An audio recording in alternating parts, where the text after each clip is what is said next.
Et c'est parti. Voilà, voilà, voilà. La soupe vient juste d'être terminée. Maintenant, je vais mettre la dose de miso de soja dedans, comme ceci, sans le pousser à l'ébullition. Voilà, je reprends ça, je mélange bien tout ça. Et voilà. Il n'y a plus qu'à le goûter. S'il en manque un petit peu de miso, c'est pas grave, on en remettra un tout petit peu. Il suffit de le goûter. Voilà, maintenant on va mélanger un petit peu ça. Voilà. Alors déjà ça prend une couleur très intéressante. Donc, ce qui veut dire qu'en général, maintenant la soupe miso sera très très bonne au goût. Alors pour moi, qui suis un petit peu fanatique de cette soupe, je vais la goûter par curiosité.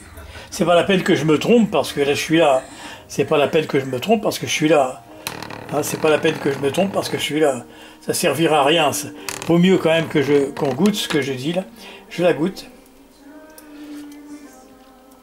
Et ben voilà, elle me semble bien, pas trop forte, pas trop forte. Si pour certains il manque un tout petit peu de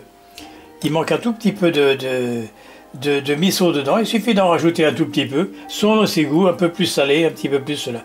Voilà, maintenant la soupe est terminée. De ce côté-là, c'est fini. Je viens de regoûter encore, c'est parfait.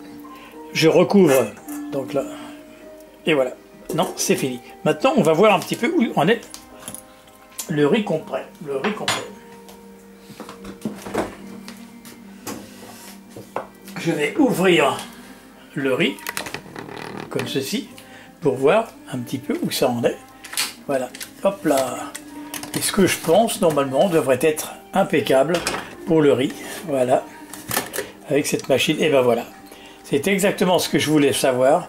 Voilà, le riz, dans quel état il est. Maintenant, ça fait pratiquement une bonne heure et des poussières. On va tout simplement, il n'y a même pas besoin de le goûter, le riz. Hein.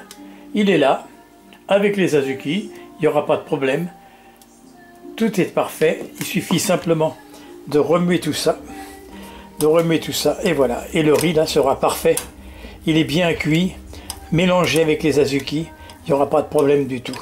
Et à mélanger, il faut bien le mélanger maintenant. Et ensuite, pour que tout soit bien cuit, que ce soit les azuki ou le riz, il faut ne pas oublier quand même de refermer, parce que je regarde, je vois un morceau d'azuki, ils sont parfaits.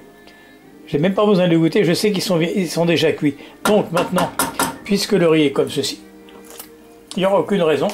Je viens de goûter un grain de riz, c'est parfait. Je le ferme et il va continuer de se cuire tout seul. Donc je le remets là-bas, j'ai même pas besoin de le remettre.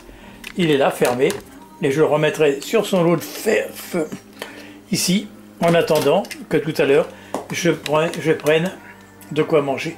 Et maintenant, je peux interrompre définitivement cette